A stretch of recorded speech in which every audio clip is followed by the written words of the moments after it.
اعوذ باللہ من الشیطان الرجیم بسم اللہ الرحمن الرحیم ولا تجادلوا أهل الكتاب إلا بالتي هي أحسن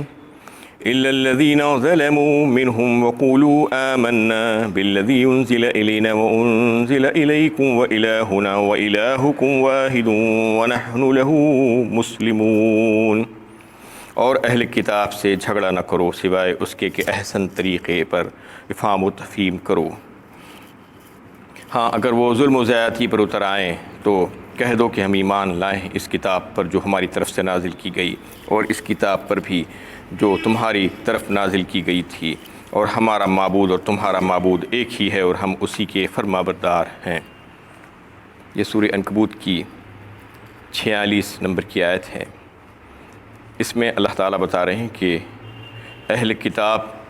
سے تم بحث و مباحثہ مت کرو، جھگڑا مت کرو، یعنی دین کے معاملے میں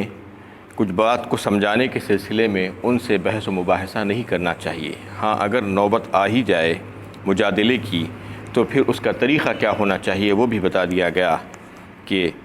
سختی کا جواب نرمی سے دینا چاہیے، غصے کا جواب بردباری کے ساتھ دینا چاہیے، اور جہالت کا جواب اور شور و شغب کا جواب جو ہے انتہائی باوقار انداز میں دینا چاہیے۔ ادعو الی سبیل ربک بالحکمۃ والموعظۃ الحسنۃ وجادلہم بالتی ہی احسن ان ربک هو اعلم بمن ضل عن سبیلہ وهو اعلم بالمہتدین۔ سورہ النحل پارہ 14 میں اللہ تعالیٰ نے ادب سکھلایا ہے کہ کسی کے بھی ساتھ بحث و مباحثہ ہو، جب دین کے معاملے میں تم بات سمجھا رہے ہو لوگوں کو اور اس وقت جو ہے ایسی بات ہو جائے تو پھر اس کو کس طریقے سے انجام دینا چاہیے، چاہے وہ اہل کتاب ہو، چاہے وہ دیگر غیر مسلمین ہو، چاہے وہ مسلمان ہی کیوں نہ ہو، ان کے ساتھ حکمت کے ساتھ بات کرنا۔ ادعو الی سبیل ربک بالحکمہ والموعظۃ الحسنہ، اور جو ہے ان کو بہترین نصیحت کرنا اور بالکل نرم گفتگو کرنا اور مشفقانہ لب و لہجہ ان کے ساتھ رکھنا۔ ادعو الی سبیل ربک بالحکمۃ والموعظۃ الحسنۃ وجادلہم بالتی ہی احسن، اور ان سے گفتگو بہترین انداز میں کرنا۔ یعنی یہ ادب سکھلایا گیا ہے کہ چاہے وہ کوئی کیوں نہ ہو، اگر ان سے بحث و مباحثے کی نوبت آئے تو ان کے ساتھ ایسا بحث و مباحثہ کرنا، ایسا نہیں کہ جاہلانہ انداز میں گفتگو کر رہے ہیں۔ اگر جاہلانہ انداز میں شور و شغب کریں گے، لڑائی جھگڑا کریں گے تو آنے والا بھی چلے جائے گا۔ اس لیے ادب سکھلایا گیا ہے کہ جو آ رہا ہے، جو آنا چاہ رہا ہے، اس کو لانے کے لیے تم کو بہترین انداز اختیار کرنا چاہیے۔ یہ جو ہے ادب بتلا دیا گیا ہے قرآن میں۔ ولا تستوی الحسنۃ ولا السیئۃ ادفع بالتی ہی احسن، اور جو ہے سورہ حامیم السجدہ پارہ 24 میں اللہ تعالیٰ نے اس کا تذکرہ کیا کہ بدی اور نیکی برابر نہیں ہو سکتی۔ ولا تستوی الحسنۃ ولا السیئۃ ادفع بالتی ہی احسن، اور پھر برائی کو نیکی سے تم دفع کرو۔ ادفع بالتی ہی احسن فاذا الذی بینک وبینہ عداوۃ کانہ ولی حمیم۔ اس سے کیا فائدہ ہوگا؟ اس سے فائدہ یہ ہوگا کہ تمہارے اور اس شخص کے درمیان جو دشمنی تھی وہ تمہارا دلی دوست بن جائے گا۔ تم اگر بدی کو نیکی سے، برائی کو بھلائی سے دفع کرنے کی کوشش کرو گے تو وہ جو تمہارا دشمن تھا وہ تمہارا دلی دوست بن جائے گا۔ وما یلقاها الا الذین صبروا وما یلقاها الا ذو حظ عظیم۔ پھر اللہ تعالیٰ خود فرماتے ہیں کہ یہ انہی کو نصیب ہوتا ہے جو بڑے صبر والے ہیں۔ یعنی صبر کرنا پڑتا ہے، یہ کام کے لیے کوئی آسان کام نہیں ہے کہ برائی کو بھلائی سے دفع کر دیں۔ اور پھر خود اللہ تعالیٰ فرما رہے ہیں اسی آیت کے دوسرے جز میں کہ یہ جو ہے بڑے نصیبوں والے ہوتے ہیں۔ یعنی جو نصیبوں والے لوگ ہیں اللہ کی نظر میں وہی یہ کام کر سکتے ہیں، اور جو بد نصیب ہیں وہ یہ کام نہیں کر سکتے۔ اللہ تعالیٰ نے خود فرما دیا، اور یہ کام انتہائی مشکل ترین کام ہے۔ آپ خود سوچ کے دیکھیے کہ برائی کو بھلائی سے دفع کرنا کوئی آسان کام نہیں ہے، اور ایسے موقعوں پر صبر کر لینا بھی کوئی آسان کام نہیں ہے۔ تو اس طریقے سے اللہ تعالیٰ نے اصول بتا دیے ہیں، ادب سکھلا دیا ہے سورہ النحل میں،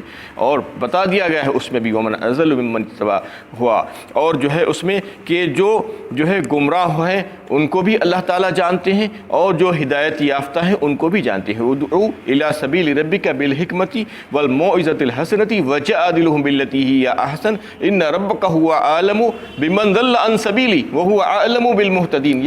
یعنی وہ خوب جانتے ہیں ہر ایک کو، تو آپ کو زیادہ فکر کرنے کی ضرورت نہیں ہے۔ اللہ کا پیغام پہنچا دینا آپ کی ذمہ داری ہے، منوانا آپ لوگوں کی ذمہ داری نہیں ہے، یہ بتانا چاہ رہے ہیں اللہ تعالیٰ۔ جو ہدایت یافتہ ہیں، جو ہدایت کی تڑپ رکھیں گے، طلب رکھیں گے، ان کو ہدایت یقیناً مل جائے گی، اور جو گمراہ ہیں وہ بھی اللہ تعالیٰ ان کو بھی جانتے ہیں۔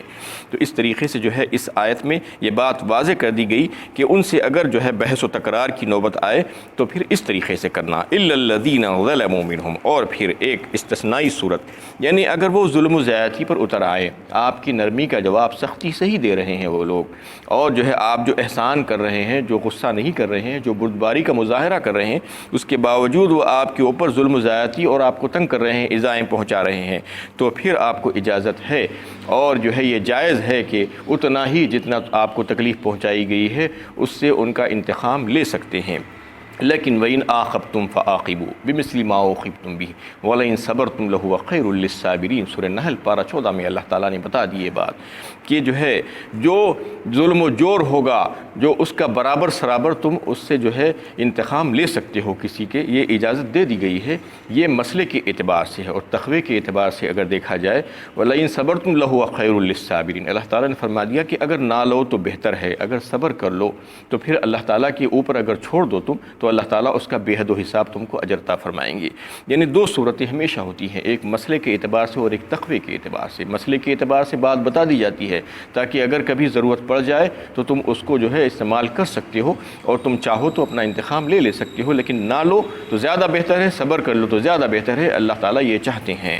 اس طریقے سے جو ہے اللہ کے نبی صلی اللہ علیہ وسلم نے فرمایا کہ وہ لوگ جو اہل کتاب ہیں ان کے کلام کی اور ان کی کتابوں کی نہ تم تصدیق کرو نہ تکذیب کرو۔ اور حضرت ابو ہریرہ رضی اللہ تعالیٰ عنہ اس حدیث کو روایت کرتے ہیں، صحیح بخاری کی حدیث ہے، اس میں فرمایا نبی صلی اللہ علیہ وسلم نے کہ وہ لوگ یہ کرتے تھے کہ ان کی جو کتابیں تھیں توریت اور انجیل جو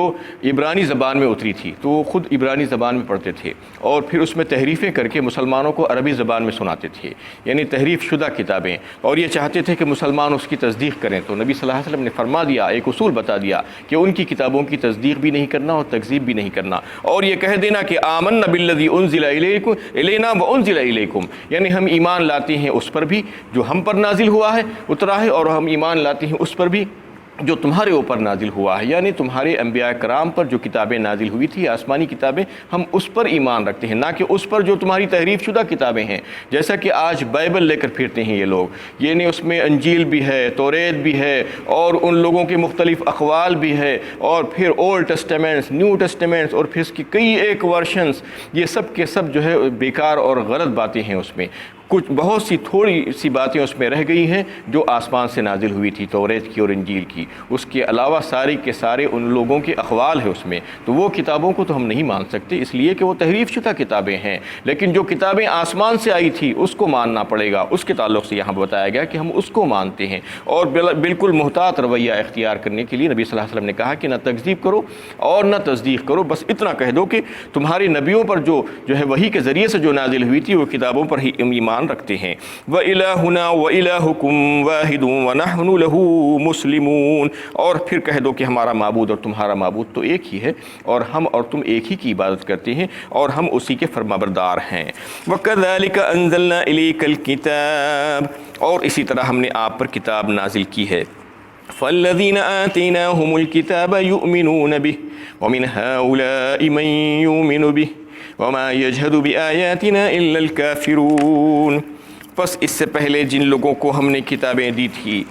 وہ اس قرآن پر بھی ایمان لاتے ہیں، اور ان لوگوں میں سے بھی جو انصاف پسند ہے اس قرآن پر ایمان لا رہے ہیں، یعنی اللہ تعالیٰ فرما رہے ہیں کہ اس پر ایمان وہ لوگ بھی لا رہے ہیں، اس میں سے کچھ لوگ یعنی اہل کتاب جیسے عبداللہ بن سلام، عبداللہ بن مبارک اور دیگر کعب احبار وغیرہ جو یہودیوں کے اور عیسائیوں کے جو لوگ تھے بڑے بڑے سردار، انہوں نے بھی اس کتاب پر ایمان لایا تھا، ایسا نہیں کہ کوئی بھی ایمان نہیں لائے تھے۔ پھر جو مشرکین عرب تھے اس میں سے بھی بہت سے لوگ مسلمان ہوئے تھے، اسلام لائے تھے، تو پھر وہ بھی اس کتاب پر ایمان لائے تھے۔ تھے۔ وما یجحد بآیاتنا الا الکافرون، اور ہماری آیتوں کا انکار تو وہی کرتے ہیں جو کافر ہیں، ہر درم ہیں اور ضدی ہیں۔ وما كنت تتلو من قبله من کتاب ولا تخطه بیمینک اذا لارتاب المبطلون،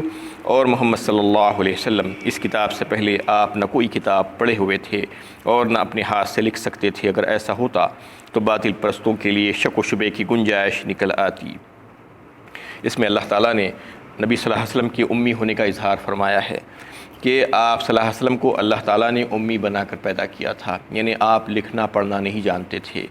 یہ اس وجہ سے ہو سکتا ہے شاید کہ اللہ تعالیٰ ہی آپ کے معلم تھے، آپ کا معلم کوئی بھی نہیں تھا دنیا میں، اللہ تعالیٰ ہی نے جو ہے راست آپ کو سکھایا۔ اور پھر اس کے بعد جو دشمنان اسلام تھے وہ لوگوں کو یہ موقع مل سکتا تھا، شک و شبہ ہو سکتا تھا کہ شاید آپ جو ہے کہیں سے کچھ کتاب کو پڑھ لیا ہے اور کہیں سے کسی سے کچھ پوچھ لیا ہے اور پوچھ کر لکھ لیا ہے اور لکھ کر پھر ہمارے سامنے پیش کر رہے ہیں۔ یہ سارے شک و شبے کو جو ہے دور کرنے کے لیے اللہ تعالیٰ نے ایک ایسا بہترین انتظام فرما دیا تھا کہ آپ کو نہ پڑھنا آتا تھا نہ لکھنا آتا تھا اور نہ کوئی کتاب آپ نے اس سے پہلے پڑھی تھی اور نہ کہیں کا کوئی سفر کیا تھا، تو اس وجہ سے وہ سارے شکوک و شبہات کو دور کر دیا گیا۔ اور اس میں یہ بات بتا دی گئی اگر ایسا نہیں ہوتا تو وہ لوگ شک و شبہ میں پڑ جاتے، اور اس کی گنجائش تھی کہ آپ اگلی کتابوں میں سے یہ باتیں معلوم کر کے ان کو سنا رہے ہیں شاید۔ بل هو آیات بینات فی صدور الذین اوتوا العلم وما یجحد بآیاتنا الا الظالمون، بلکہ یہ قرآن واضح نشانیوں میں سے ہے، صحیح مفہوم کے ساتھ ان کے سینوں میں محفوظ ہیں جنہیں علم دیا گیا ہے۔ ہماری آیتوں کا انکار ظالم اور ضدی اور ہر درم ہی کرتے ہیں۔ پھر اللہ تعالیٰ فرما رہے ہیں کہ اللہ تعالیٰ نے یہ قرآن کی حفاظت کا ایسا بہترین انتظام فرما دیا ہے کہ ہر زمانے میں اور ہر خطے میں اللہ تعالیٰ نے لاکھوں اور کروڑوں حفاظ کو جو ہے پیدا کر دیا ہے، اور پھر وہ انسانوں کے سینوں میں اللہ تعالیٰ اس قرآن کو محفوظ کر دیتے ہیں، چاہے اس کتاب کو جو ہے کوئی جلا ڈالے یا کہیں پر اور کچھ کر ڈالے، لیکن وہ کلام محفوظ رہے گا، جبکہ اللہ تعالیٰ نے اس کا وعدہ کر لیا ہے کہ اس کی حفاظت کی ذمہ داری ہماری ہے۔ تو اس طریقے سے اللہ تعالیٰ نے اہل علم کے سینوں میں اس کو نہ صرف جو ہے معنی الفاظ کے ساتھ بلکہ معنی و مفہوم کے ساتھ بھی جو ہے اس کو منتقل کر دیا ہے، اور سینہ بسینہ منتقل ہوتے چلے آ رہے ہیں، اور قیامت تک یہ سلسلہ چلتا رہے گا۔ اور جو ہے الفاظ بھی اس کی حفاظت اللہ تعالیٰ نے فرمائی ہے، اور معنی اور مفہوم کی حفاظت بھی اللہ تعالیٰ نے فرمائی ہے۔ اہل حق کی ایک جماعت ہمیشہ دنیا میں رہے گی اور وہ باطل کا مقابلہ کرتے رہے گی۔ جب کوئی باطل جو ہے اس کے غلط انٹرپریٹ کرنے کی کوشش کرے گا تو پھر اہل حق اس کو جو ہے درست کریں گے اور اس کی اصلاح کرتے رہیں گے۔ یہ اللہ تعالیٰ کے جو ہے انتظام ہے۔ وما یجحد بآیاتنا الا الظالمون، اور جو کوئی جو ہے اس کا انکار کرے گا وہ ظالم ہوگا، ضدی اور ہر دھرم ہوگا۔ وقالوا لولا انزل علیہ آیات من ربہ قل انما الآیات عند اللہ وَإِنَّمَا أَنَا نَذِيرٌ مُبِينٌ، اور کہتے ہیں اس شخص پر اس کے رب کی طرف سے نبی ہونے کی نشانیاں کیوں نازل نہیں کی گئی؟ اے نبی صلی اللہ علیہ وسلم کہیے نشانیوں کا دینا نہ دینا اللہ ہی کے اختیار میں، اور میں تو بلا رو رعایت خبردار کرنے والا ہوں۔ اس میں جو ہے وہ لوگوں کے مطالبات کا تذکرہ کیا گیا ہے کہ بار بار یہ مطالبہ فرمائشی معجزات کا مطالبہ کیا کرتے تھے نبی صلی اللہ علیہ وسلم سے کہ ایسا ہم کو دکھا دو اور ویسا ہم کو دکھا دو۔ اللہ تعالیٰ فرما رہے ہیں کہہ دیجئے ان سے کہ یہ سارے نشانیاں اور معجزات میرے رب کی قبضہ قدرت میں ہیں، وہ جو ہے اپنی مشیت سے اور اپنی حکمت سے جب چاہے جس بندے پر چاہے اس کو جو ہے ظاہر فرما دیتا ہے، اور وہ سارے کا سارا اختیار اللہ ہی کے ہاتھ میں ہے، میرے ہاتھ میں کچھ بھی نہیں ہے۔ اور پھر فرمایا گیا ہے کہ ان سے کہہ دو کہ یہ جو قرآن کی شکل میں ہم نے جو ہے جو معجزہ تمہارے اوپر نازل کیا ہے بطور معجزے کے قرآن کو، اور پھر اس میں یہ چیلنج بھی دے دیا گیا کہ تم اس جیسی ایک کتاب بنا کر لا لو۔ اگر تم یہ سمجھتے ہو کہ یہ کتاب من جانب اللہ نہیں ہے، اللہ کی طرف سے نازل شدہ نہیں ہے اور یہ انسانی کلام ہے، تو پھر تم کو بھی جو ہے اختیار دیا گیا ہے، تم بھی انسان ہو، تم بھی اس جیسا کلام بنا کر لا لو، پورا کلام نہیں تو نہیں ایک صورت ہی بنا کر لا لو۔ ام یقولون افتراہ قل فاتوا بصورۃ من مثلہ ودعوا شہداءکم من دون اللہ ان کنتم صادقین۔ سورہ یونس پارہ 11 میں اللہ تعالیٰ نے اس کا تذکرہ کیا، اور بہت سی دیگر صورتوں میں بھی جو ہے یہ چیلنج دیا گیا ہے، اور چیلنج نہ صرف اس وقت تھا بلکہ آج بھی ہے اور قیامت تک رہے گا۔ ان تمام دشمنان اسلام کو جو اس کلام کو یہ کہتے ہیں کہ یہ اللہ کا کلام نہیں ہے، ایسی کتاب دنیا میں نہیں ہے، یہ عاجز کرنے والا کلام ہے۔ اس کے تعلق سے بتا دیا کہ ایک صورت ہی لا لو تم، اور تم اپنے سارے جو ہے انہیں لوگوں کو بلا لو جو تمہاری مدد کر سکتے ہیں سوائے اللہ کے، اگر تم سچے ہو۔ تو پھر یہ بات بتا دی گئی کہ یہ کلام میں خود بے شمار معجزات ہیں، یہ کلام کے دیکھنے کے بعد اور سننے کے بعد بھی تم اگر جو ہے اس پر ایمان نہیں لا رہے ہو اور مزید معجزات کا مطالبہ کر رہے ہو، تو سمجھ لو کہ اس سے پہلے جو عیسیٰ اور موسیٰ علیہ السلام کو جو معجزات عطا کیے گئے تھے، کیا وہ ایسے معجزات اگر تم کو دکھا دیے جائیں گے تو کیا تم ایمان لاؤ گے؟ اس کے بعد بھی تم ایمان نہیں لاؤ گے، یہ اللہ کو پتہ ہے۔ اور کہہ دیجیے ان سے وَإِنَّمَا أَنَا نَذِيرٌ مُبِينٌ، میں تو جو ہے اللہ کی طرف سے ڈرانے والا ہوں، میرا کام اور کوئی دوسرا نہیں ہے، اللہ تعالیٰ نے مجھ کو بھیجا ہے تم لوگوں کو ڈرانے کے لیے۔ أَوَلَمْ يَكْفِهِمْ أَنَّا أَنزَلْنَا عَلَيْكَ الْكِتَابَ يُتْلَى عَلَيْهِمْ ان فی ذلک لرحمۃ وذکری لقوم یؤمنون، کیا ان کے لیے نشانی کافی نہیں ہے کہ ہم نے آپ پر کتاب نازل کی جو انہیں پڑھ کر سنائی جاتی ہے؟ بے شک اس کتاب میں ایمان لانے والوں کے لیے نصیحت اور رحمت ہے۔ اور اللہ تعالیٰ فرما رہے ہیں کہ یہ کتاب خود کافی ہے ان کے لیے، جس میں معجزات ہیں، اور جو معجزات کا مطالبہ کر رہے ہیں اس کو اگر اس میں غور و فکر کریں تو ان کو پتہ چل جائے گا کہ یہ کتاب میں جو ہے رحمت بھی ہے اور نصیحت بھی ہے اور ذکر بھی ہے، اور بے شمار ایسے مضامین ہیں جو انسانیت کے لیے جو ہے کام آنے والے ہیں۔ اس پر اگر وہ ایمان لائیں گے تو ان کو یہ بات اچھی طریقے سے سمجھ میں آ جائے گی۔ قُلْ كَفَىٰ بِاللَّهِ بَيْنِي وَبَيْنَكُمْ شَهِيدًا يَعْلَمُ مَا فِي السَّمَاوَاتِ وَالْأَرْضِ والذین آمنوا بالباطل وکفروا باللہ اولئک هم الخاسرون۔ اے نبی صلی اللہ علیہ وسلم کہیے میری صداقت پر میرے اور تمہارے درمیان اللہ تعالیٰ کی گواہی کافی ہے، اور اللہ تعالیٰ ہی جانتے ہیں کیا کچھ آسمانوں اور زمین میں ہے۔ اور جو لوگ اپنے باطل اور مشرکانہ عقائد ہی کو صحیح سمجھتے اور اللہ تعالیٰ کے الہ واحد ہونے کا انکار کرتے ہیں، وہی نقصان اٹھانے والے ہیں۔ یہ لوگ جو ہے انہیں گمراہی کو خرید رہے ہیں حق کے بدلے میں،